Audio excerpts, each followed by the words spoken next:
ഈ മണ്ഡല മകരവിളക്ക് സീസണിൽ തമിഴ്നാട്ടിൽ നിന്നൊക്കെ അയ്യപ്പന്മാർ കൂടുതലായി എത്തുന്നതിന് കാരണമായി പറഞ്ഞു കേൾക്കുന്ന ഒരു കാരണമുണ്ട്. ശരിയാണോ എന്നറിയില്ല. ഒരു വാട്സാപ്പ് സന്ദേശം പ്രചരിക്കുന്നുവെന്നാണ്. അതിൽ പറയുന്നത് ശബരിമല ശാസ്താവിന്റെ ചൈതന്യം കൂടിയെന്നാണ്. കാരണമായി പറയുന്നത് കാട്ടുകള്ളന്മാരെ കൂട്ടത്തോടെ അയ്യപ്പൻ തടവറയിലേക്ക് അയക്കുന്നു. ആ പറഞ്ഞു കേട്ടത് ശരിയാണെങ്കിലും അല്ലെങ്കിലും അക്കൂട്ടത്തിൽ ഏറ്റവും ഒടുവിലെ അറസ്റ്റ് മുൻ ദേവസ്വം ബോർഡ് അധ്യക്ഷൻ എ പത്മകുമാറാണ്. 6ാമത്തെ അറസ്റ്റ്. മുൻ ദേവസ്വം ബോർഡ് അധ്യക്ഷൻ എന്നത് മാത്രമല്ല വിലാസം. CPM ജില്ലാ കമ്മിറ്റി അംഗമാണ്. ജില്ലാ സെക്രട്ടേറിയറ്റ് അംഗമായിരുന്നു. മുൻ MLA എൻ വാസുവിനേക്കാൾ ലക്ഷണമൊത്ത പൊളിറ്റിക്കൽ അറസ്റ്റാണ്. ആ അറസ്റ്റ് സീരീസ് പത്മകുമാറിൽ തീരുന്നതാണോ അതോ പത്മകുമാർ ഒരു തുടക്കമാണോ? പ്രിയ പ്രേക്ഷകർക്ക് എൻകൗണ്ടറിലേക്ക് സ്വാഗതം.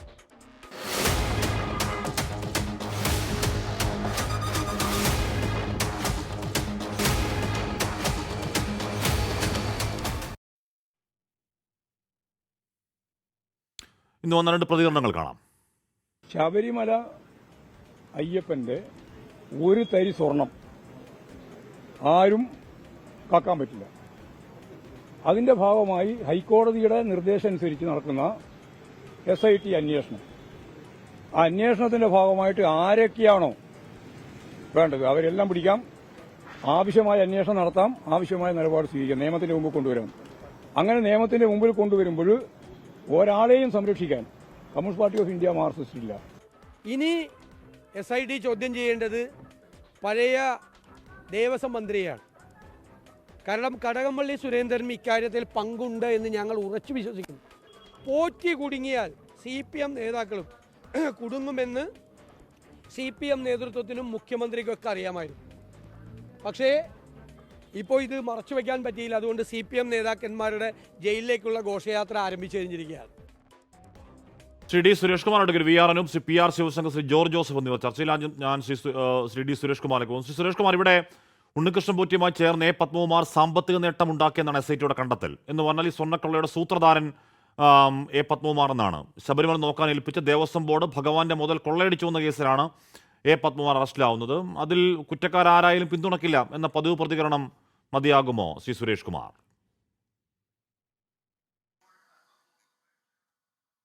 അല്ല, കുറ്റക്കാരായിരുന്നാലും പിന്തുണയ്ക്കില്ല എന്ന പതിവ് പ്രതികരണമല്ല. അത് കമ്മ്യൂണിസ്റ്റ് പാർട്ടിയുടെ വളരെ അഭിമാനപൂർവമായിട്ടുള്ള നിലപാടാണ്. ഈ നിലപാട് പറയുമ്പോൾ തൊട്ട് മുൻപ് കേരളത്തെ പിടിച്ചുകുലുക്കിയ ഒരു വലിയ വിവാദമുണ്ടായി.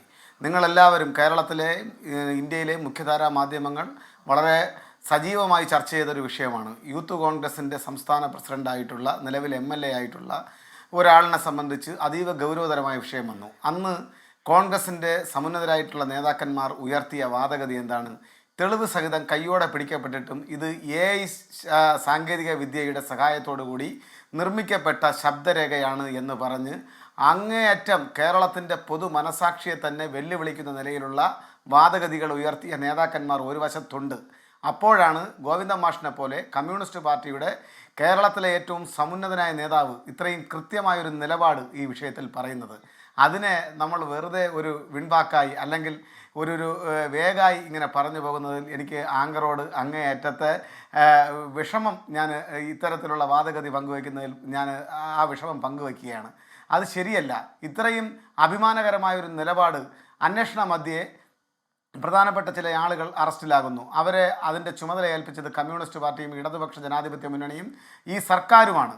ഒന്നാം പിണറായി സർക്കാരാണ്. ആ സർക്കാർ ഏൽപ്പിക്കുമ്പോൾ അവരുടെ ഭാഗത്തു നിന്ന് ഏതെങ്കിലും രൂപത്തിലുള്ള വീഴ്ചകൾ ഉണ്ടായിട്ടുണ്ട് എങ്കിൽ ആ വീഴ്ചകൾക്ക് കൃത്യമായ മറുപടി അവർ പറയേണ്ടി വരുമെന്ന് അർത്ഥശങ്കയ്ക്കിടയില്ലാത്ത വിധം ഉത്തരവാദിത്തപ്പെട്ട നേതാക്കന്മാർ തന്നെ പറയുമ്പോൾ അതിനെ നമ്മൾ സ്വാഗതം ചെയ്യുകയും ആ അഭിപ്രായ പ്രകടനത്തെ നമ്മൾ അതിൽ അഭിമാനിക്കുകയല്ലേ വേണ്ടത്? അതല്ലേ ഒരു ഉത്തരവാദിത്തപ്പെട്ട രാഷ്ട്രീയ പാർട്ടിയുടെ ഇച്ഛാശക്തിയുള്ള നിലപാട് എന്ന നിലയിൽ നമ്മളെല്ലാവരും അതിനെയല്ലേ പുകഴ്ത്തേണ്ടത്?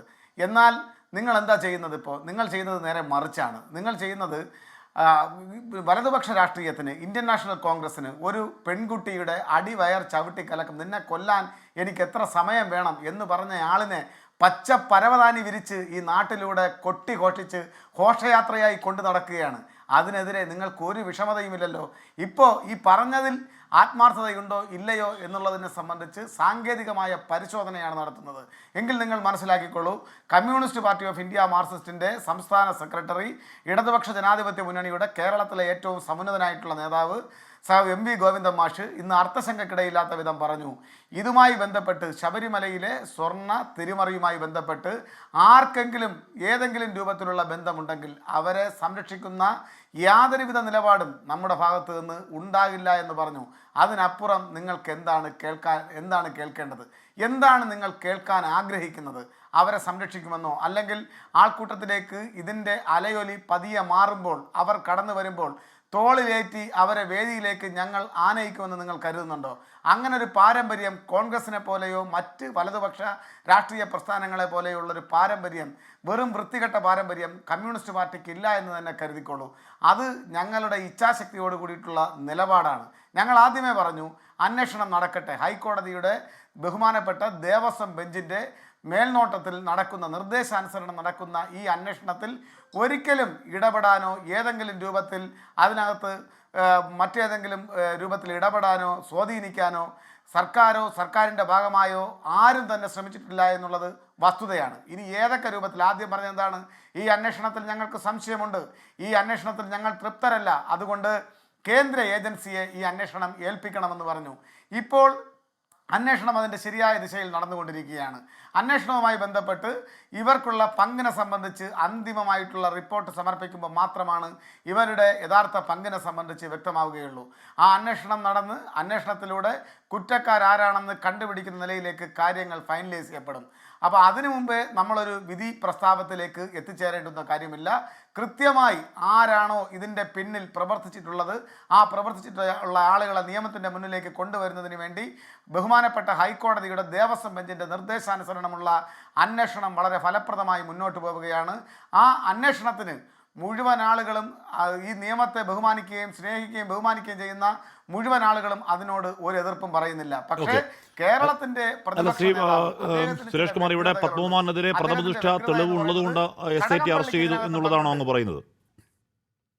അല്ല, ഒരു പോയിന്റ് കൂടെ കടകംപള്ളിക്ക് ഇതിനകത്ത് ഇന്നും അദ്ദേഹം നടത്തിയ പ്രസ്താവന, ബഹുമാനപ്പെട്ട മുൻ ദേവസ്വം വകുപ്പ് മന്ത്രി ആദരണീയനായ കടകംപള്ളി MLA-ക്ക് ഇതിനകത്ത് പങ്കുണ്ട് എന്നുള്ള രൂപത്തിൽ അദ്ദേഹം വാർത്താ മാധ്യമങ്ങളെ നോക്കി പറഞ്ഞു. കടകംപള്ളി അദ്ദേഹത്തെ വെല്ലുവിളിച്ചല്ലോ. ഇതിനു മുമ്പ് അദ്ദേഹം നടത്തിയ പ്രസ്താവന എന്താണ്? കടകംപള്ളിയുടെ നിർദ്ദേശാനുസരണം ഇത് ഇന്ത്യയിലെ ഒരു സമ്പന്നന് ഇത് വിറ്റിട്ടുണ്ട്, അത് അധികം വൈകാതെ ഞങ്ങൾ പുറത്തു കൊണ്ടുവരും. ഞാൻ വെല്ലുവിളിക്കുന്നു, ഒരു ഇടതുപക്ഷ ജനാധിപത്യ മുന്നണിയുടെ കമ്മ്യൂണിസ്റ്റ് പാർട്ടിയുടെ എളിയ പ്രവർത്തകൻ എന്നുള്ള നിലയിൽ വെല്ലുവിളിക്കുന്നു. അത്തരമൊരു തെളിവ് അദ്ദേഹത്തിൻ്റെ കയ്യിലുണ്ടെങ്കിൽ, ഈ കേരളത്തിലെ ജനങ്ങളോട് സാമാന്യമായിട്ടുള്ള ഉത്തരവാദിത്വ ബോധം അദ്ദേഹത്തിനുണ്ടെങ്കിൽ, കേരളത്തിൻ്റെ പ്രതിപക്ഷ നേതാവെന്ന മഹനീയ പദവി അലങ്കരിക്കുന്ന ശ്രീ VD സതീശൻ ഇന്നോ നാളെയോ ആ തെളിവ് പുറത്തുവിടാൻ തയ്യാറാകണം.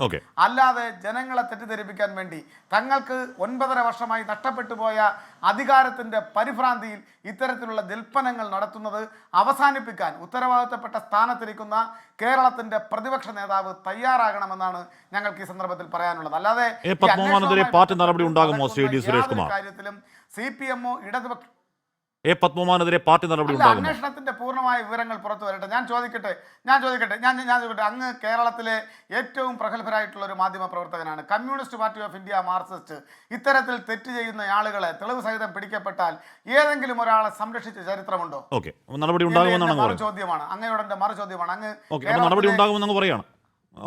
തീർച്ചയായും ഞാൻ പറഞ്ഞല്ലോ, അത് അല്ലല്ല, അന്വേഷണത്തിന്റെ പൂർണ്ണതയിലേക്ക് എത്തിയാൽ കുറ്റക്കാരാണ് എന്ന് വന്നാൽ CPM പോലൊരു പ്രസ്ഥാനത്തിന് നടപടി എടുക്കാതെ മുന്നോട്ട് പോകാൻ വേണ്ടി കഴിയില്ല. അത് ആരായിരുന്നാലും ശരി ഉത്തരവാദിത്തപ്പെട്ട സ്ഥാനങ്ങൾ അവരെ ഏൽപ്പിക്കുന്നത് കമ്മ്യൂണിസ്റ്റ് പാർട്ടിയുടെ മൂല്യങ്ങൾക്കനുസരിച്ച് മുന്നോട്ട് കൊണ്ടുപോകാനാണ്.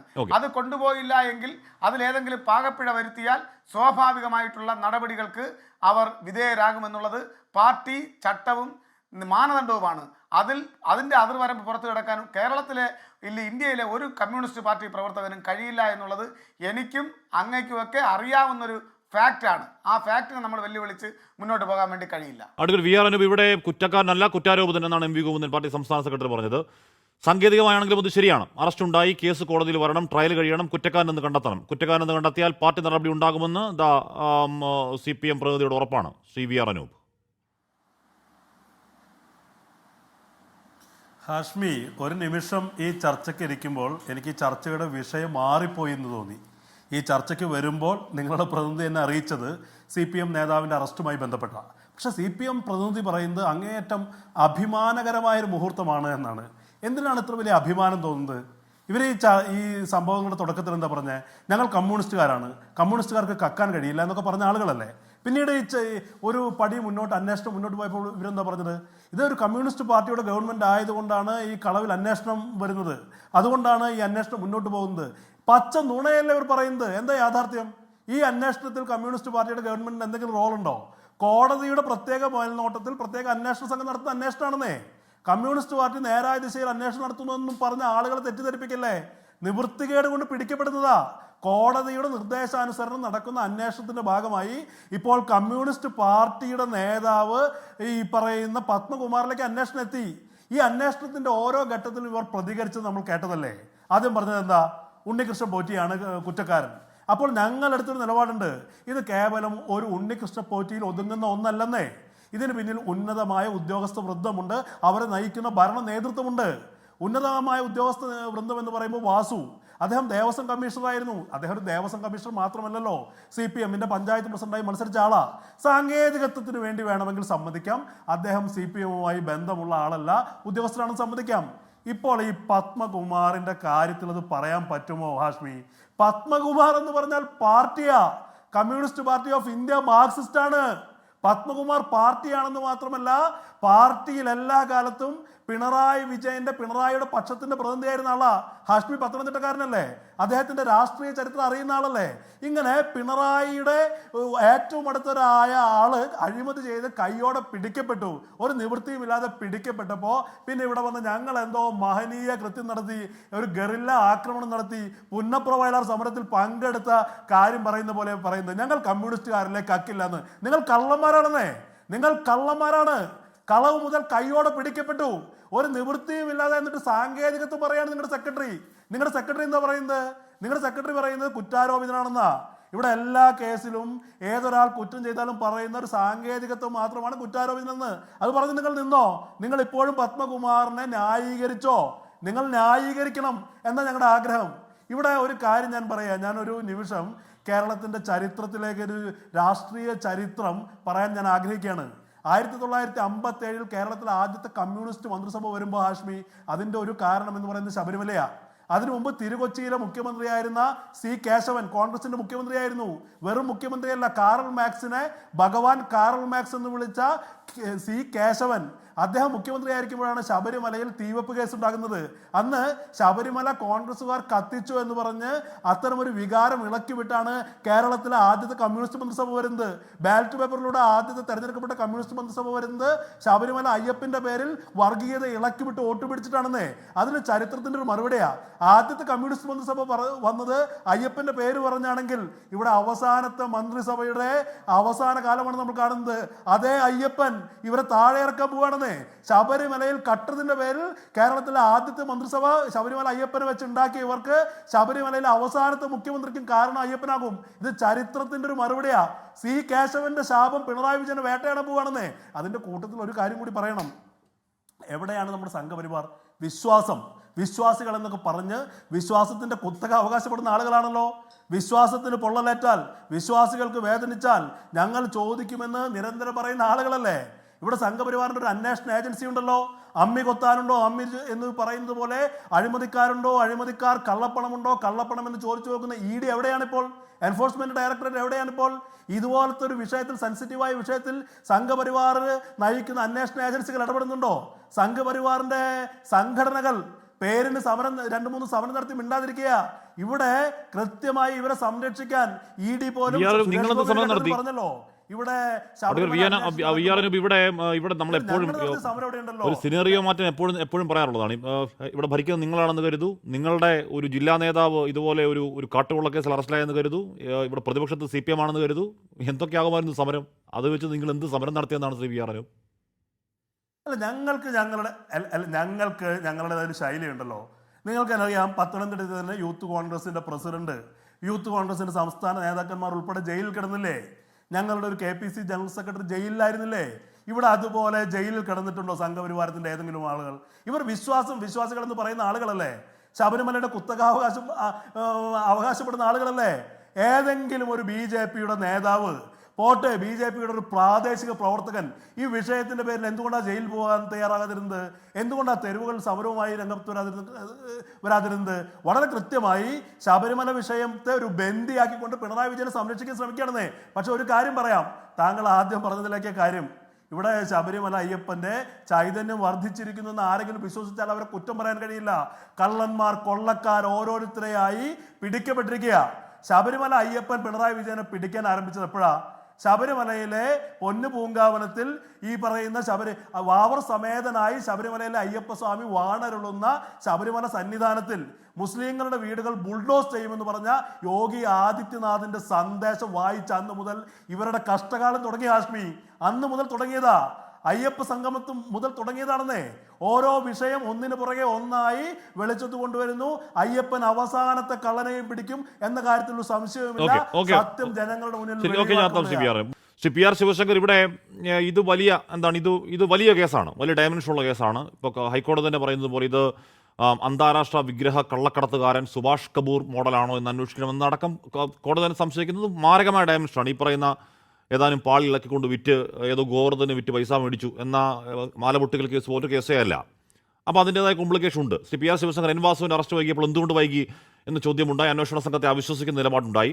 അത് കഴിഞ്ഞ് പത്മകുമാറിൻ്റെ അറസ്റ്റ് വൈകിയപ്പോഴും സമാനമായ വാദങ്ങളുണ്ടായി. അങ്ങനെയല്ല, കൃത്യമായ തെളിവ് ശേഖരണത്തിനൊടുവിൽ അന്വേഷണം കൃത്യമായ വഴികളിൽ തന്നെയാണ് എന്ന് ഈ അറസ്റ്റോടെ സ്ഥിരീകരിക്കാമോ PR ശിവശങ്കർ?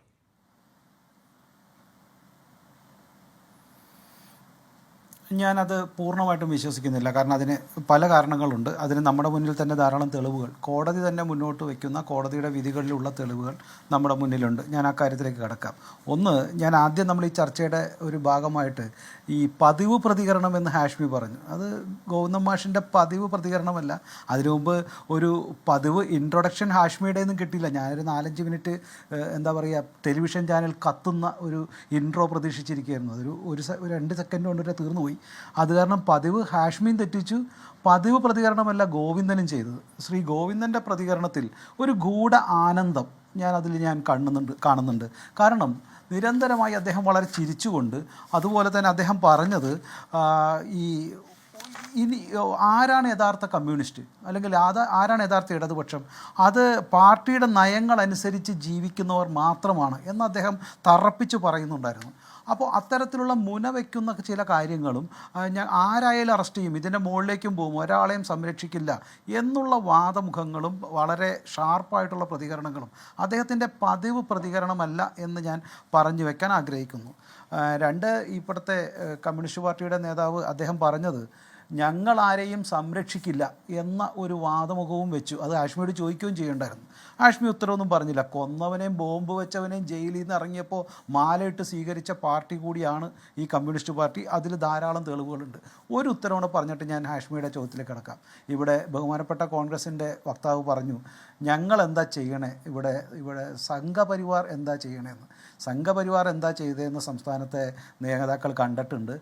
BJPയുടെയും സംഘപരിവാറിൻ്റെയും നേതാക്കൾക്ക് 1000-ത്തിലധികം കേസുള്ള 3-4 നേതാക്കളുണ്ട്. 14-15 നേതാക്കൾക്ക് ഏതാണ്ട് 500-ലധികം കേസ്. കെ സുരേന്ദ്രനും അതുപോലെ തന്നെ സെൻകുമാറും V മുരളീധരനും ശ്രീധരൻ പിള്ളയ്ക്ക് അടക്കം ഏതാണ്ട് 400-500 കേസുകളൊക്കെ ഉള്ള ആൾക്കാർ 10-15 പേരുണ്ട്.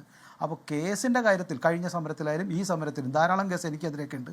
സ്വന്തം ചാനൽ ചർച്ച മാത്രം കാണുന്നവർക്ക് ഇതൊന്നും കാണാൻ പറ്റില്ല. അതിലൊന്നും എനിക്ക് തെറ്റ് പറയാനില്ല, അതൊക്കെ അവർക്ക് ആവശ്യപ്പെടാം. പക്ഷേ സംഘപരിവാർ ചെയ്യുന്നുണ്ട്. ഇപ്പോൾ EDയെ നിങ്ങളുടെ ആൾക്കാർ ഒരു നല്ല ഓർഗനൈസേഷനായി ഇപ്പോൾ ക്ഷണിച്ചതിൽ എനിക്ക് വളരെ സന്തോഷമുണ്ട്.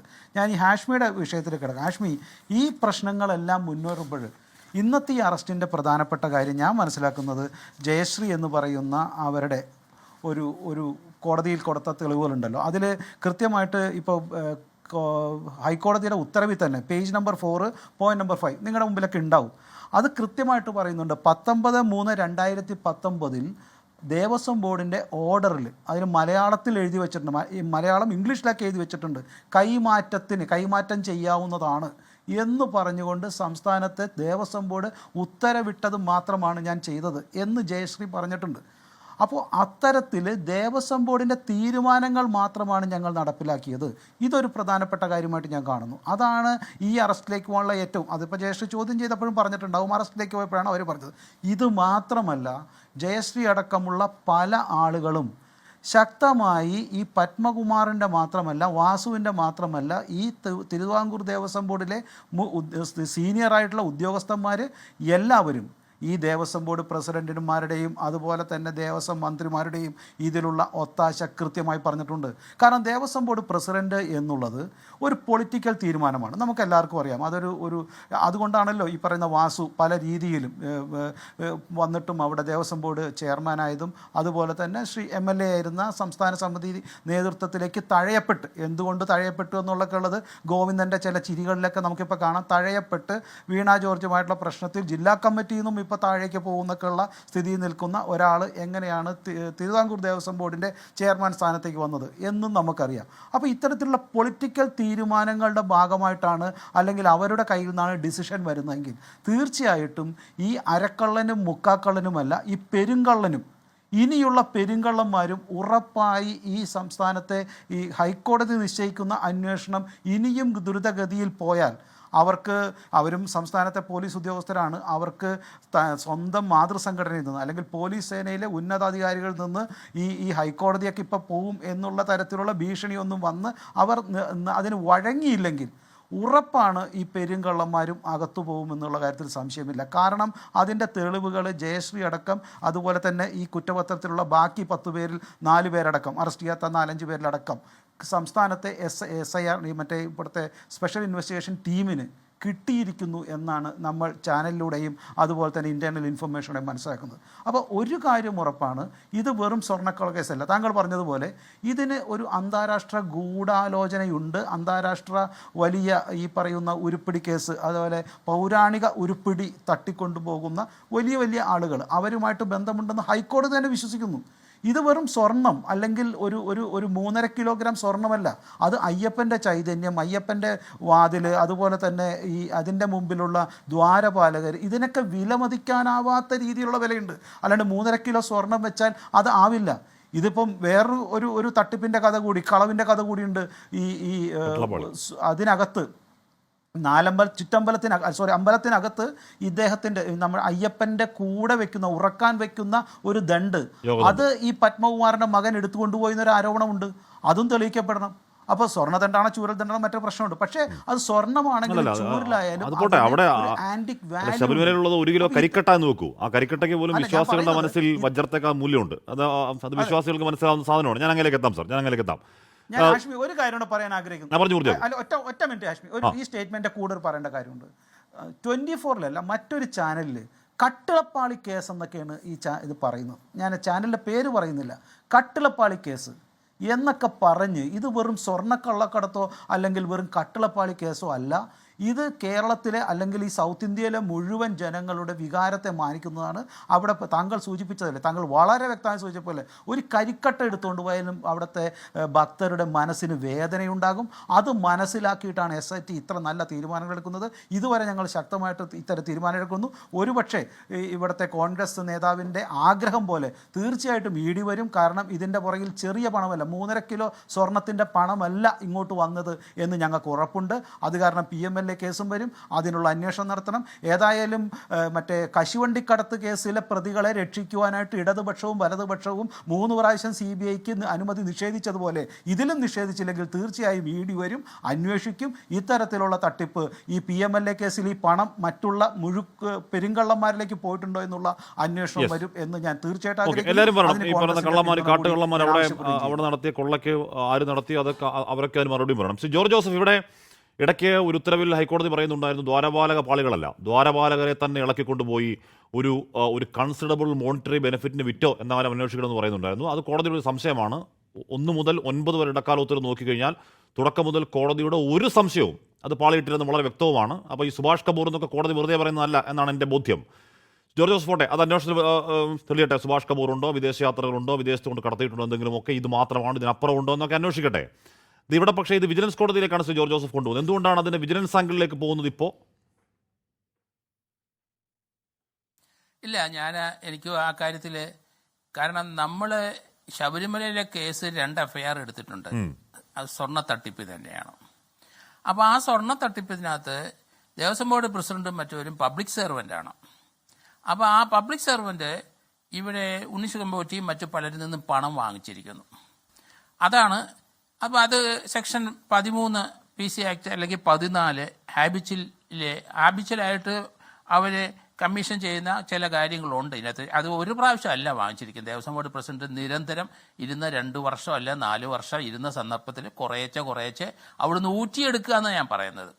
അപ്പോൾ അതൊരു ക്രിമിനൽ മിസ്കോണ്ടക്റ്റ് മാത്രമല്ല, അത് ഹാബിച്വലായിട്ട് ചെയ്തുകൊണ്ടിരിക്കുകയാണ്. അപ്പോൾ അതുകൊണ്ട് സെക്ഷൻ 14 തീർച്ചയായിട്ടും PC ആക്ടിൻ്റെ പരിധി വരും. അപ്പോൾ അതുകൊണ്ട് സെക്ഷൻ 7, 8, 9 കൂടെ ഉണ്ട് അതിനകത്ത് പബ്ലിക് സെർവൻറ്റിൻ്റെ. അപ്പോൾ 3 വർഷം മുതൽ 10 വർഷം വരെ തടവ് കിട്ടുന്നതാണ്. അപ്പോൾ അങ്ങനെയാണെങ്കിൽ അതിനൊരു എഫ്ഐആർ ഇപ്പോൾ എടുത്തിരിക്കണം വിജിലൻസ് ആംഗിളിൽ. കാരണം അത് നമ്മൾ റാന്നി കോടതിയിലെ 2 കേസ് എടുത്തിട്ടുണ്ട്. ആ 2 കേസിലാണ് ഇതുവരെ വാസുവിനെ മറ്റവരെയൊക്കെ അറസ്റ്റ് ചെയ്തിരിക്കുന്നത്. അതേസമയത്ത് ഇപ്പം എന്തുകൊണ്ട് അങ്ങനെ ഒരു വിജിലൻസ് ആംഗിളിലേക്ക് അദ്ദേഹത്തിനെ റിമാൻഡ് ചെയ്യുന്നു എന്ന് എനിക്ക് അതെന്തുകൊണ്ടാണ് അങ്ങനെ വരുന്നതെന്ന് മനസ്സിലാകുന്നില്ല. പക്ഷെ വേറൊരു കാര്യമുണ്ട് അതിനകത്ത്. ഈ പണം തട്ടിപ്പ് ആണ്. കാരണം സ്വർണം എടുത്ത് ഇങ്ങേര് വിറ്റിട്ടില്ല, പക്ഷേ സ്വർണം വിറ്റവരിൽ നിന്ന് പണം കൈക്കലാക്കിയിട്ടുണ്ട്. അതിന് എവിഡൻസ് വന്നിട്ടുണ്ടെന്നാണ് ഞാൻ കരുതുന്നത്. അങ്ങനെ വാങ്ങിച്ചത് ദേവസ്വം ബോർഡ് മുൻ മന്ത്രിമാരാരെങ്കിലും വാങ്ങിച്ചിട്ടുണ്ടെങ്കിൽ അവരും പ്രതിയാകും. അപ്പോൾ അവരെ ഈ സ്വർണ്ണത്തട്ടിപ്പിൻ്റെ അകത്ത് ഉൾപ്പെടുത്താൻ പറ്റുമോ അതോ വിജിലൻസിൻ്റെ കേസിൽ മാത്രമാണ് ഉൾപ്പെടുത്തുന്നതെന്ന് അറിയില്ല. അതൊരു സംശയം തന്നെയാണ് എനിക്ക്. കാരണം ഞാനായിരുന്നെങ്കിൽ തീർച്ചയായിട്ടും ഈ സ്വർണ്ണത്തട്ടിപ്പ് കേസിനകത്ത് റിമാൻഡ് ചെയ്തതിന് ശേഷം ആ റിമാൻഡ് ആപ്ലിക്കേഷനകത്ത് വിജിലൻസിന്റെ കാര്യങ്ങൾ പറഞ്ഞ് അതിലേക്കൂടെ അറസ്റ്റ് ചെയ്യുകയുള്ളൂ. ഞാൻ പറഞ്ഞ ആ നീക്കം കേസിനെ ദുർബലപ്പെടുത്തുകയാണോ ചെയ്യുക അതോ കേസിനെ ശക്തിപ്പെടുത്തുകയാണോ ചെയ്യുക? ഞാൻ പറഞ്ഞു സ്വാഭാവിക വിജിലൻസ് ആംഗിൾ അതിലുണ്ട്, ഓഫ് കോഴ്സ് ഉണ്ടല്ലോ. ഉണ്ട്, അതുണ്ട്, തീർച്ചയായിട്ടും ഉണ്ട്. പക്ഷെ അതിനാണോ പ്രാമുഖ്യം കൊടുക്കേണ്ടത് മറ്റേതിനാണോ ഇല്ലയോ എന്നൊരു സംശയമുണ്ട്.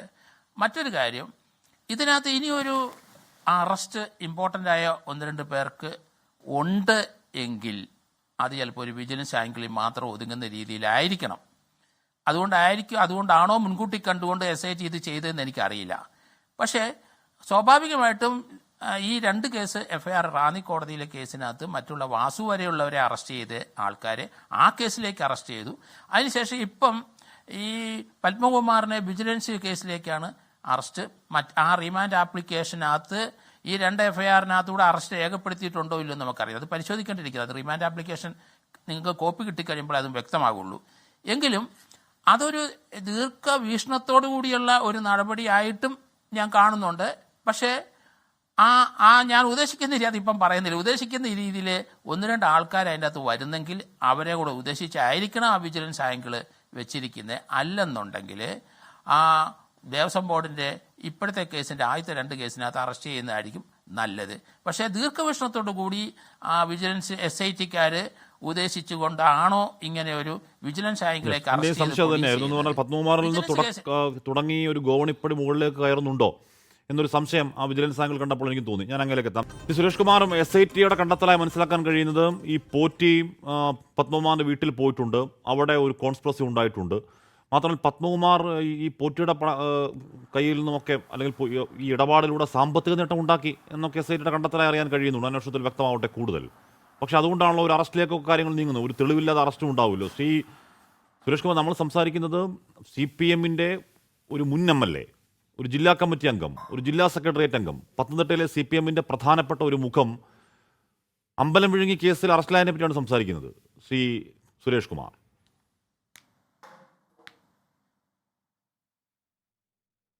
അല്ല നോക്കൂ, ഞാൻ താങ്കൾ ചോദിച്ച SITയുടെ അന്വേഷണവുമായി ബന്ധപ്പെട്ട കാര്യത്തിന് കൃത്യമായി മറുപടി പറയാം.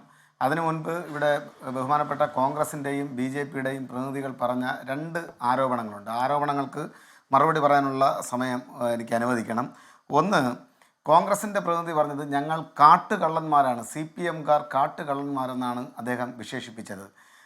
ഒരു മുൻ MLA ആണ് ഈ കേസിൽ പ്രതിയായത് വെച്ചാണ് ഞങ്ങളെ ആ രൂപത്തിൽ നിങ്ങൾ വിശേഷിപ്പിക്കുന്നതെങ്കിൽ തീർച്ചയായിട്ടും സ്വാഭാവികമായൊരു പ്രതികരണമായി ഞാൻ അതിനെ കണക്കാക്കുകയാണ്. അങ്ങനെയാണെങ്കിൽ കോൺഗ്രസിൻ്റെ ഒരു നിലവിലുള്ള MLA നിഗൂഢമായ വല വിരിച്ച് പെൺകുട്ടികളെ വലവീശി പിടിക്കുന്നു, അവരെ ഗർഭിണിയാക്കുന്നു, ഗർഭിണിയാകിയ പെൺകുട്ടികളിൽ തന്നെയുള്ളവരെ ഭ്രൂണഹത്യയ്ക്ക് വിധേയമാക്കുന്നു. എന്നിട്ട് അദ്ദേഹം മാധ്യമങ്ങൾക്ക് മുന്നിൽ വന്നതെന്ന് പറയുകയാണ്, നിയമത്തിന് വിധേയമല്ലാത്ത ഒരു കാര്യവും ഞാൻ ചെയ്യുന്നില്ല, ഞാൻ അത് മാത്രമേ നിയമവിധേയമായ കാര്യങ്ങൾ മാത്രമേ ചെയ്തിട്ടുള്ളൂ എന്ന് അദ്ദേഹം വീരവാദം മുഴക്കുകയാണ്, വീമ്പിളക്കുകയാണ്. അങ്ങനെയുള്ള ഒരു MLA-യുടെ കുഴലൂത്തുകാരനാണ് ഈ നാട്ടിലെ കോൺഗ്രസ്സുകാരെന്ന് വിശേഷിപ്പിച്ചാൽ നിങ്ങൾക്കത് താങ്ങാൻ വേണ്ടി കഴിയുമോ? ആ അത്രയും ആരോപണം നിങ്ങൾ ഏറ്റെടുക്കുമോ? അനൂപ് അതിന് മറുപടി പറയണം. ഈ വന്നിട്ടുള്ള വിഷയങ്ങളെ സംബന്ധിച്ച് കൃത്യമായി CPM-ന്റെ ലീഡർഷിപ്പ് വളരെ വ്യക്തതയോടുകൂടി അവധാനതയോടുകൂടി കാര്യങ്ങൾക്ക് അല്ലല്ല ഇപ്പൊ പറയണ്ട, ഇപ്പൊ എന്റെ അവസരമല്ലേ ഇല്ല. നിങ്ങൾ പറഞ്ഞപ്പോ ഞാൻ ഇടപെട്ടില്ലല്ലോ. നിങ്ങളോട് ഞാൻ പറയുന്ന ഒരു കാര്യമാണ്, നിങ്ങൾ ഒരു മുൻ MLA-യുടെ അറസ്റ്റുമായി ബന്ധപ്പെട്ടാണ് ഞങ്ങളെ കാട്ടുകള്ളന്മാരെന്ന് വിശേഷിപ്പിക്കുന്നതെങ്കിൽ ഇപ്പോഴത്തെ ഒരു MLA ചെയ്ത ഭയാനകമായിട്ടുള്ള പാതകമുണ്ട്. ആ പാതകം നടത്തിയ MLA-യുടെ കുഴലൂത്തുകാരനല്ലേ നിങ്ങൾ? നിങ്ങൾക്ക് എങ്ങനെ ഇതിനൊക്കെ മറുപടി പറയാനുള്ള ആർജവം ഉണ്ടാകുന്നു? എങ്ങനെ ജനങ്ങളെ നിങ്ങൾക്ക് അഡ്രസ് ചെയ്യാൻ സാധിക്കുന്നു? നാണം കെട്ട ആളുകളാണ് ഇവിടെ വന്നു നിന്ന് ഈ രൂപത്തിലുള്ള അഭിപ്രായ പ്രകടനങ്ങൾ നടത്തിക്കൊണ്ടിരിക്കുന്നത്.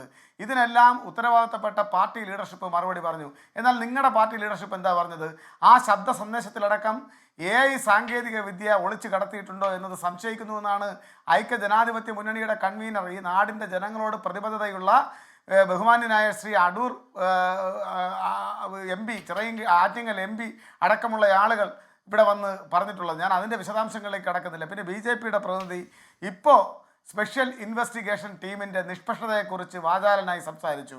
ഞാൻ അതിൽ അദ്ദേഹത്തെ അഭിനന്ദിക്കുകയാണ്. കാരണം കഴിഞ്ഞ കുറച്ച് ദിവസങ്ങളായി BJP-യെ പ്രതിനിധീകരിച്ച് ചർച്ചയ്ക്ക് വരുന്ന ആളുകൾക്ക് SIT-യുടെ നിഷ്പക്ഷതയിൽ വലിയ പക്ഷപാതിത്വം ഉണ്ടായിരുന്നു, അവർക്ക് സംശയമുണ്ടായിരുന്നു. ആ പക്ഷപാതിത്വം ഇന്നവർ മാറ്റിവെച്ചിട്ട് SIT-യുടെ നിഷ്പക്ഷതയെക്കുറിച്ചാണ് അവർ സംസാരിക്കുന്നത്. ഞാൻ ഒരു കാര്യം വ്യക്തമാക്കുന്നു, അവർ നാളെ ഇതിൻ്റെ SIT-യുടെ പക്ഷപാതിത്വത്തെക്കുറിച്ച് സംസാരിക്കും. എന്തുകൊണ്ടാണെന്നറിയാവോ? അവരുദ്ദേശിക്കുന്ന ആളുകൾ ഇതിനകത്ത് പിടിവിടുന്നില്ലെങ്കിലോ, അവരെ അറസ്റ്റ് ചെയ്യാൻ സാധിച്ചില്ലെങ്കിലോ, അവരിലേക്ക് ഈ കുറ്റകൃത്യത്തിൻ്റെ തെളിവുകൾ എത്തിയില്ലെങ്കിലോ അവർ ഉടൻ തന്നെ ചെയ്യാൻ പോകുന്നത് സ്പെഷ്യൽ ഇൻവെസ്റ്റിഗേഷൻ മുഴുവനും പിണറായിയുടെ ആളുകളായിരുന്നു, കോടതിയൊക്കെ പിണറായി റിക്രൂട്ട് ചെയ്തതാണ് എന്ന രൂപത്തിലുള്ള കള്ളക്കഥയുമായി വരും. ഇവിടെ ഞങ്ങൾക്ക് അർത്ഥശങ്കക്കിടയില്ലാത്ത വിധം ഞാൻ നേരത്തെ ഒരു വാക്ക് പറഞ്ഞല്ലോ, ഞാൻ അഭിമാനത്തോടു കൂടി പറയുന്നുവെന്ന്. അഭിമാനത്തോടു കൂടി തന്നെയാണ് കേരളത്തിലെയും ഇന്ത്യയിലെയും ഓരോ കമ്മ്യൂണിസ്റ്റുകാരനും പറയുന്നത്. ഈ അന്വേഷണവുമായി ബന്ധപ്പെട്ട് ഞങ്ങൾ തുടക്കം മുതലെടുത്തൊരു നിലപാടുണ്ട്. ഹാഷ്മി, ഞാൻ വെല്ലുവിളിക്കുന്നു, ആ തുടക്കം മുതലെടുത്ത ആ നിലപാടിനകത്ത് വെള്ളം ചേർക്കാൻ കമ്മ്യൂണിസ്റ്റുകാർ തയ്യാറായിട്ടില്ല. ഇതുമായി ബന്ധപ്പെട്ട് ഏതെങ്കിലും രൂപത്തിൽ ആരെങ്കിലും അനധികൃതമായിട്ടുള്ള ഇടപെടൽ, അനാവശ്യമായ ഇടപെടൽ നടത്തിയിട്ടുണ്ടെങ്കിൽ ആ അനാവശ്യമായ ഇടപെടൽ നടത്തിയിട്ടുള്ള ആളുകളുടെ മേൽ കുറ്റകൃത്യത്തിൻ്റെ വല അല്ലെങ്കിൽ ആ കുരുക്ക് ചെന്ന് വീണെന്നിരിക്കും. അത് അവർ മറുപടി പറയേണ്ടുന്ന കാര്യമാണ്. പിന്നെ അവരെ സംബന്ധിച്ച് കുറ്റക്കാരൻ തെളിഞ്ഞാൽ അവരോട് എടുക്കേണ്ട നിലപാടിനെ സംബന്ധിച്ച് കൃത്യമായി ഈ പാർട്ടിക്ക് ഒരു നയവും രീതിയും ഉണ്ട്. ആ നയവും രീതിയും കൃത്യതയോടുകൂടി നടപ്പിലാവുക തന്നെ ചെയ്യുമെന്നാണ് എനിക്കതിനെ സംബന്ധിച്ച് പറയാനുള്ളത്. പിന്നെ ഇവർ അമ്പലം വിഴുങ്ങിയാണോ അമ്പലം വിഴുങ്ങിയല്ലേ എന്നുള്ളതിനെ സംബന്ധിച്ചൊക്കെ നമ്മൾ ഈ അന്വേഷണത്തിൻ്റെ മധ്യത്തിൽ തീർപ്പ് കൽപ്പിക്കുന്ന രീതി ശരിയല്ല എന്നാണ് എനിക്ക് പറയാനുള്ളത്. വരട്ടെ, അന്വേഷണത്തിൻ്റെ പൂർത്തീകരണ ഘട്ടത്തിലെത്തട്ടെ, ഇതിലാരൊക്കെയാണ് പ്രതികളായി വന്നിട്ടുള്ളതെന്ന് നോക്കട്ടെ, അവർ ഏത് രീതിയിലുള്ള കുറ്റമാണ് ചെയ്തിട്ടുള്ളതെന്ന് പുറത്തു വരട്ടെ. പുറത്തു വന്നാൽ തീർച്ചയായും അത്തരം ആളുകൾക്ക് കമ്മ്യൂണിസ്റ്റ് പാർട്ടി ഓഫ് ഇന്ത്യ മാർക്സിസ്റ്റുമായോ ഇടതുപക്ഷ ജനാധിപത്യ മുന്നണിയുമായോ ഇതിനകത്ത് യാതൊരുവിധ ബന്ധവുമില്ല. ഞാൻ ആദ്യം പറഞ്ഞൊരു കാര്യം വീണ്ടും ആവർത്തിക്കുന്നു, ഇത്തരം സ്ഥാപനങ്ങളെ ഏൽപ്പിക്കുന്നത് കമ്മ്യൂണിസ്റ്റ് പാർട്ടി ഓഫ് ഇന്ത്യ മാർക്സിസ്റ്റും ഇടതുപക്ഷ ജനാധിപത്യ മുന്നണിയും അതിൻ്റെ വിശ്വാസ്യത കാത്തു സൂക്ഷിക്കുന്നതിന് വേണ്ടിയിട്ടാണ്. ആ വിശ്വാസ്യതയ്ക്ക് കളങ്കം വരുത്തുന്ന നിലയിൽ ഏതെങ്കിലും രൂപത്തിലുള്ള ഇടപെടൽ നടത്തിയിട്ടുണ്ടോ എന്നുള്ളത് അന്വേഷണത്തിലൂടെ വ്യക്തമാവേണ്ട കാര്യങ്ങളാണ്. ഇപ്പോൾ ചില അറസ്റ്റുകൾ നടന്നിട്ടുണ്ട്. ആ അറസ്റ്റുകൾ ഞങ്ങൾ AI സാങ്കേതിക വിദ്യയുടെ പിൻബലത്താൽ അവർ ചെയ്ത കുറ്റകൃത്യമെന്ന് അവരെ വെള്ളപൂശുന്നതിന് വേണ്ടിയിട്ടല്ല ഈ അവസരം വിനിയോഗിക്കുന്നത്. ഞങ്ങൾ വളരെ കൃത്യതയോടുകൂടി പറയുന്നു, ഈ അന്വേഷണം അതിൻ്റെ ശരിയായ ദിശയിലാണ് നടന്നുകൊണ്ടിരിക്കുന്നത്. അന്വേഷണത്തിൻ്റെ പൂർത്തീകരണത്തിൽ ഞങ്ങൾ വിശ്വാസം അർപ്പിച്ചിരിക്കുകയാണ്. അല്ലാതെ കോൺഗ്രസിൻ്റെ നേതാക്കന്മാർ പറയും പോലെ, അനൂപിൻ്റെ നേതാക്കന്മാർ പറയുന്നത് പോലെ ഇത് AI സാങ്കേതിക വിദ്യയുടെ പിന്തുണയോടുകൂടി നടക്കുന്ന അന്വേഷണമാണ്, അല്ലെങ്കിൽ അത്തരത്തിലുള്ള കള്ളക്കഥകളാണ് ഇവിടെ നടന്നുകൊണ്ടിരിക്കുന്നതെന്ന് കേരളത്തിലെ ജനങ്ങളെ പറ്റിക്കുന്ന സമീപനം കമ്മ്യൂണിസ്റ്റുകാർ സ്വീകരിക്കുകയില്ല എന്ന ഉറപ്പാണ് എനിക്ക് സന്ദർഭത്തിൽ നൽകാനുള്ളത്.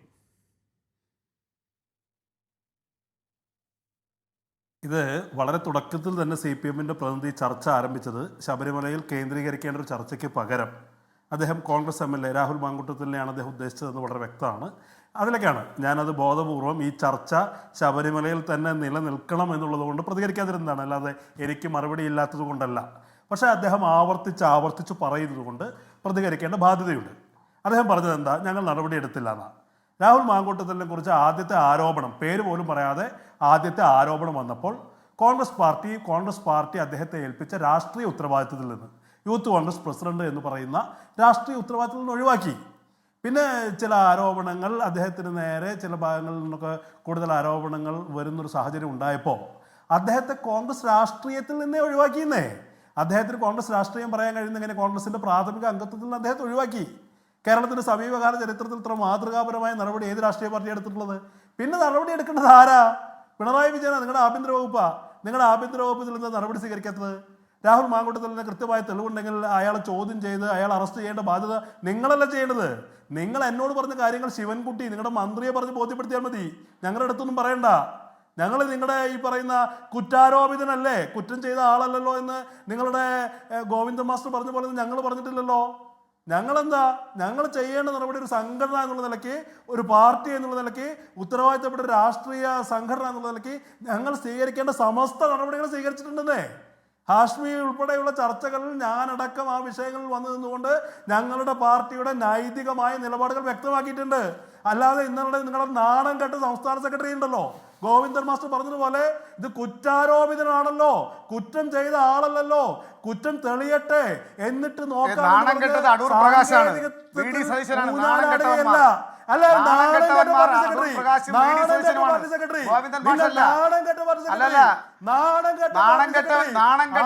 നിങ്ങളുടെ പാർട്ടി നേതാക്കന്മാരാണെന്ന്. നാണം കെട്ടവന്മാർ, പെണ്ണ് കേസിൽപ്പെട്ടവനെ ചുമന്നുകൊണ്ട് കിടക്കുന്ന നാണം കെട്ടവന്മാർ. അത്തരത്തിലുള്ള വിശേഷം ഉണ്ടാകുമ്പോൾ സ്വാഭാവികമായും പ്രൊവോക്കേഷനാണ്, ഇടപെടുന്നതാണ്. ശരി, കഴിഞ്ഞ പ്രൊവോക്കേഷൻ കഴിഞ്ഞു. പി ആർ പറയട്ടെ. അല്ലല്ല, ഒരു പ്രൊവോക്കേഷനും ഇല്ല. ഓക്കെ പി ആർ പറയട്ടെ sir. D Suresh Kumar P R പറഞ്ഞ് പൂർത്തിയാക്കട്ടെ.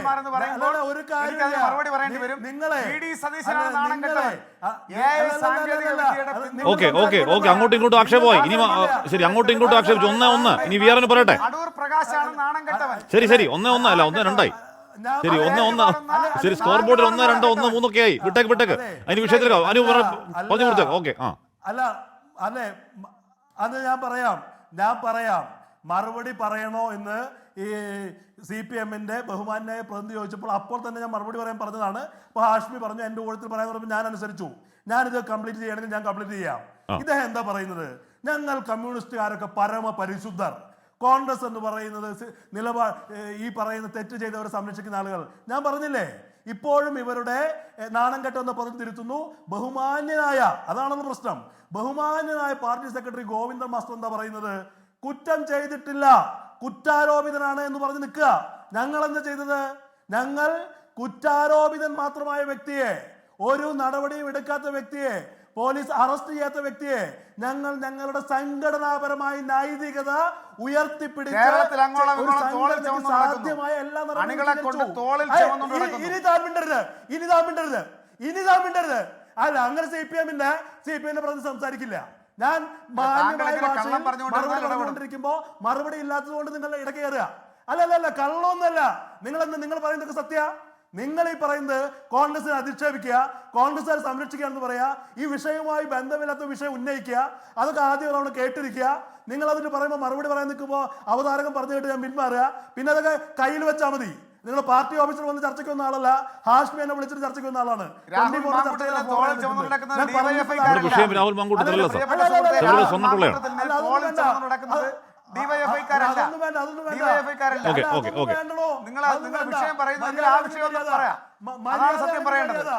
അല്ല, വിഷയം ഇല്ലാത്ത വിഷയം ഉന്നയിച്ചു, അത് ചർച്ച ചെയ്യാനും തയ്യാറായി.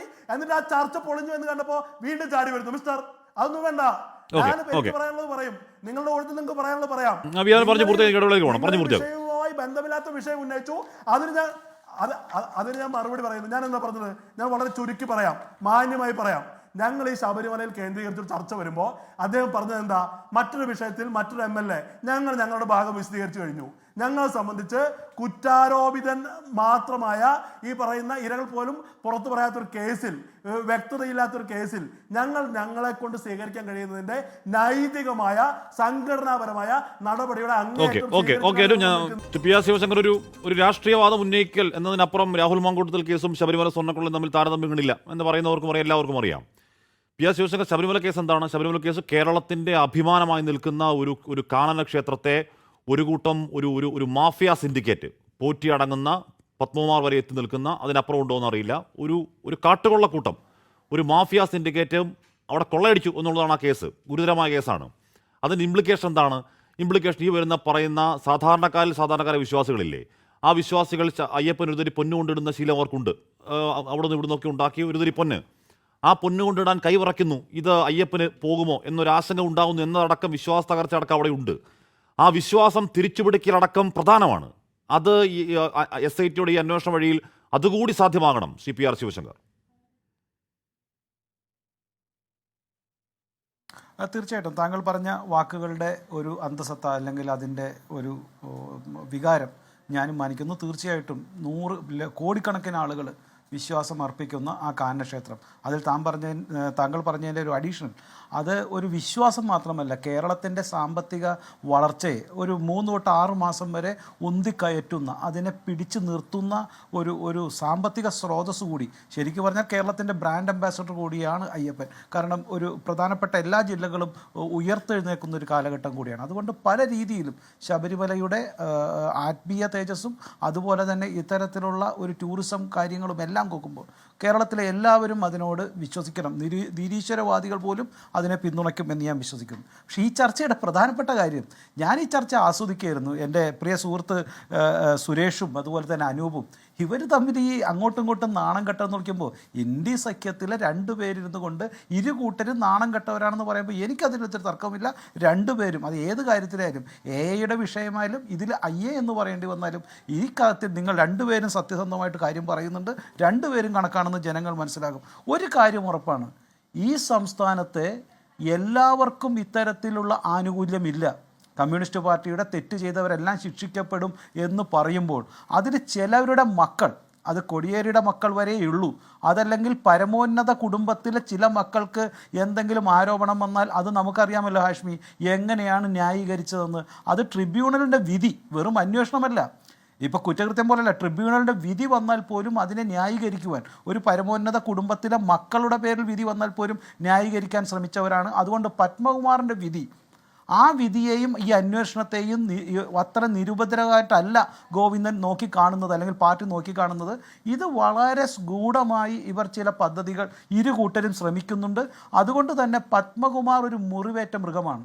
അദ്ദേഹം അതിനുമുമ്പ് പറഞ്ഞിട്ടുണ്ട്, ഞാൻ മാത്രമായിരിക്കില്ല പോകുന്നത് എന്ന രീതിയിൽ സൂചിപ്പിക്കുന്ന ചില പ്രസ്താവനകൾ അദ്ദേഹത്തിൻ്റെതായിട്ട് ചില പത്രദൃശ്യ മാധ്യമങ്ങൾ കാണിക്കുന്നുണ്ട്. അതുകൊണ്ട് ഈ കുറ്റകൃത്യത്തിൽ ആരൊക്കെ പങ്കാളികളാണോ അവരെയെല്ലാം ജയശ്രീയുടെ മൊഴി എങ്ങനെയാണോ പത്മകുമാറിനെ കൊതുക്കിയത്, അതുപോലെ തന്നെ ഇന്ന് ആശുപത്രിയിൽ ഇരിക്കുമ്പോൾ പത്മകുമാറിൻ്റെ ഒരു ചിരി, ആ ചിരിയിലും ഞാൻ മാത്രമായിരിക്കില്ല എന്നുള്ള തീർച്ചയായ ചുറ്റപ്പെടുത്തിയ ഒരു ഒരു ഒരു ഒരു ഒരു ശ്രദ്ധേയമായ ചിരിയാണത്. അതിൻ്റെ പുറകിൽ ഒരു മുറിവേറ്റ മൃഗത്തിൻ്റെ തീക്ഷ്ണമായ കണ്ണുകളുണ്ട്. ഒരു സംശയവുമില്ല, ഇതിൻ്റെ പുറകിൽ രാഷ്ട്രീയ നേതൃത്വം, നേരത്തെ പറഞ്ഞ 2 മന്ത്രിമാരും അതിൻ്റെ മുകളിലുള്ള ഒരു വലിയ മന്ത്രിയും കാരണവന്മാരും എല്ലാം ഉണ്ടാകുമെന്നുള്ള കാര്യത്തിൽ ഇപ്പോൾ ജനങ്ങൾക്ക് പൂർണ്ണ ബോധ്യമുണ്ട്. അതിലേക്ക് SIT കടന്നില്ലെങ്കിൽ അത് ഒരുപക്ഷെ PMLA കേസോ അല്ലെങ്കിൽ പണം മാത്രമായിരിക്കാം. അത്തരത്തിലുള്ള കേസുകളിലേക്കും ഈ കോടതിയും ഈ SITയും അല്ലെങ്കിൽ ഇതിൻ്റെ കൂടെ വരുന്ന മറ്റ് അന്വേഷണ സംഘങ്ങളും വരുമോ എന്നുള്ളത് മാത്രമാണ്. അതുകൊണ്ട് വാസുവിനേക്കാൾ മാരകമായിരിക്കും പത്മകുമാറിൻ്റെ മൊഴികളും ഇതിന് ശേഷമുള്ള നടപടികളും.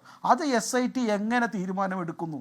SITക്ക് അത്തരത്തിൽ ഒരു അവരുടെ ഏജൻസിയിൽ നിന്ന് കിട്ടുന്ന ശക്തമായ എതിർപ്പ് അതിപ്പോൾ തന്നെ ഉണ്ട് എന്നാണ് ഞങ്ങൾ മനസ്സിലാക്കുന്നത്. ഒരു ആഭ്യന്തര മന്ത്രിക്ക് എതിരെ, അല്ലെങ്കിൽ ആഭ്യന്തരമന്ത്രിക്ക് വളരെ വേണ്ടപ്പെട്ട മറ്റു മന്ത്രിമാർക്കെതിരെ ഒരു ഉദ്യോഗസ്ഥന്, തൻ്റെ കീഴിലൊരു ഉദ്യോഗസ്ഥന് എത്രത്തോളം ശക്തമായി ഹൈക്കോടതിയുടെ പിന്തുണയുണ്ടായാലും നടപടി എടുക്കാൻ കഴിയും എന്നുള്ള കാര്യം തെളിയിക്കേണ്ടത് SITയിലെ ഉദ്യോഗസ്ഥരാണ്. അതുകൊണ്ട് അത്തരം ഉദ്യോഗസ്ഥരുടെ ശക്തമായ നടപടി ഉണ്ടെങ്കിൽ ഒരു സംശയവുമില്ല ഇത്തരത്തിലുള്ള അന്താരാഷ്ട്ര കുറ്റവാളികളുടെ പണം മേടിച്ച്, അത് കേരളത്തിന് പുറത്തും ഇന്ത്യക്ക് പുറത്തും പണം മേടിച്ചു എന്ന് ഹൈക്കോടതിക്ക് വാക്കാൽ പറയുകയും ഒരു സംശയവുമില്ല കേരളത്തിലെ വാക്കാലല്ല ഉത്തരവിലുള്ള അന്താരാഷ്ട്ര സുഭാഷ് കപൂർ മോഡൽ തെളിഞ്ഞു കഴിഞ്ഞാൽ, അതെ സുഭാഷ് പണം മേടിച്ചു എന്ന് തെളിഞ്ഞാൽ ഒരു ശ്രദ്ധേയമായ കാര്യമാണ്. ഒരുപക്ഷെ കേരളമല്ല ഇന്ത്യ തന്നെ കാണുന്ന രീതിയിലുള്ള, ഇന്ത്യ അമ്പരപ്പിക്കുന്ന രീതിയിൽ ഒരു സംസ്ഥാനത്തെ ഭരണത്തിലിരിക്കുന്ന മന്ത്രിമാരും മുൻ ഭരണത്തിലിരിക്കുന്ന ഒരു മന്ത്രിയൊക്കെ അകത്തു പോകുന്നു. അത് ഹൈക്കോടതി നേരിട്ട് നടത്തുന്നു. അത് വിദേശ കുറ്റവാളികളിൽ നിന്ന് ഇന്ത്യയിലെ ഏറ്റവും പ്രധാനമായ ഒരു ക്ഷേത്രത്തിൻ്റെ ഒരു ദ്വാരപാലകൻ്റെയൊക്കെ വിഗ്രഹമടക്കം മോഷ്ടിച്ച പണം, ആ വലിയ കള്ളക്കടത്തിൻ്റെ ആ ഭാഗമായി മാറിയെങ്കിൽ പഴയ സ്വർണ്ണക്കടത്ത് പോലെയല്ല ഇത്. ഭൂരിപക്ഷം വരുന്ന ഇവിടുത്തെ അയ്യപ്പ ഭക്തന്മാർ, ഹിന്ദു മതത്തിന്റെ മാത്രമല്ല, അയ്യപ്പനോട് കേരളത്തിലെ മുഴുവൻ ആളുകൾക്കും വലിയ എന്ന് പറഞ്ഞാൽ അത് കേരളത്തിന്റെ അഭിമാന സംഭവമല്ലേ. ശ്രീ ജോർജ് ജോസഫ്, ഇവിടെ PR ശിവശങ്കർ പറഞ്ഞ ഈ മൊഴി പ്രധാനമാണ്. കാരണം ഒരുപക്ഷെ പോറ്റിയുടെ മൊഴി എത്രത്തോളം സഹായകരമായിട്ടുണ്ടെന്ന് അറിയില്ല. പക്ഷേ മുരാരി ബാബു മുതൽ ഈ പറയുന്ന ആദ്യഘട്ടത്തിൽ കാണിക്കുന്ന വലിയ കോൺഫിഡൻസ് ഉണ്ടല്ലോ, ആരും ഒന്നും തൊടില്ലെന്ന വലിയ കോൺഫിഡൻസ്, അത് ഒരു രാത്രി ജയിലിൽ കിടന്നുമ്പോൾ പൊളിയുന്നുണ്ട്. കാര്യങ്ങൾ മണിമണികൾ അവർ പറയുന്നുണ്ട്, സുധീഷ് കുമാർ പറയുന്നുണ്ട്. ഈ പറയുന്ന പിടിക്കപ്പെട്ട ഓരോ ഉദ്യോഗസ്ഥരും, ജയശ്രീയുടെ കാര്യം അടക്കം പറയുന്നത്, പിടിക്കപ്പെട്ട ഓരോ ഉദ്യോഗസ്ഥരും നിർദ്ദേശം വന്ന് എവിടെ നിന്നാണ് പറയുന്നുണ്ട്. മൊഴി മുറിവേൽപ്പിക്കുന്നതാകുമോ ഈ പത്മകുമാർ പറയാൻ പോകുന്നതും? Shri George Joseph. തീർച്ചയായിട്ടും എനിക്ക് തോന്നുന്നത് അങ്ങനെ തന്നെ. ശിവശങ്കർ അത് കൃത്യമായിട്ട് പറഞ്ഞിട്ടുണ്ട്. അത് തന്നെയല്ല, നമുക്ക് ഈ മോഷ്ടിച്ച 44 കിലോ നേരത്തെ UB ഗ്രൂപ്പ് കൊടുത്തെന്ന് പറയുന്നുണ്ട്. പക്ഷേ 30 കിലോയെ അവിടെ തേച്ചുള്ളൂ.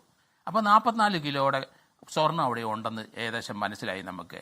പിന്നെ ഒരു 9.5 കിലോ കൊടിമരത്തിൽ കിടപ്പുണ്ട്.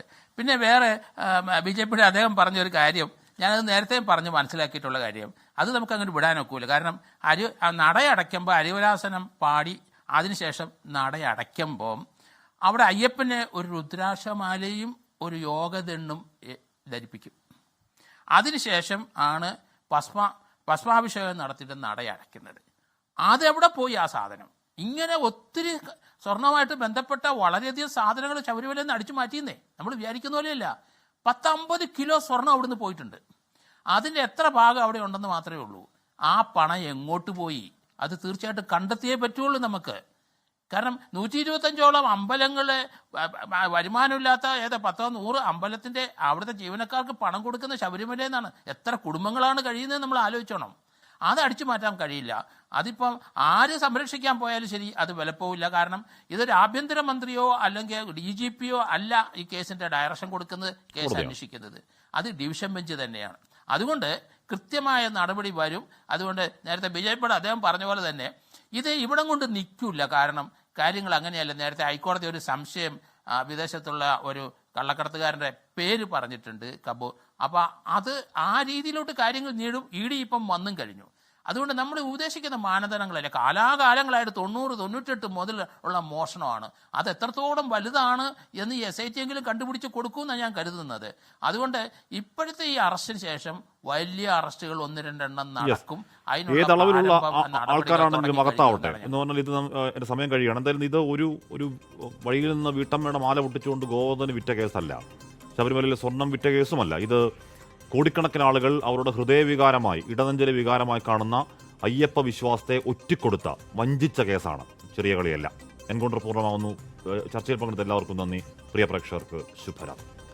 ലോകത്തെവിടെയായാലും ഏത് സമയത്തും 24 വാർത്തകളും ഓഗ്മെന്റഡ് റിയാലിറ്റി പാക്കേജുകളും എക്സ്പ്ലെയിനറുകളും വിശദമായി കാണാൻ ഞങ്ങളുടെ YouTube ചാനൽ നിങ്ങൾക്ക് സബ്സ്ക്രൈബ് ചെയ്യാം.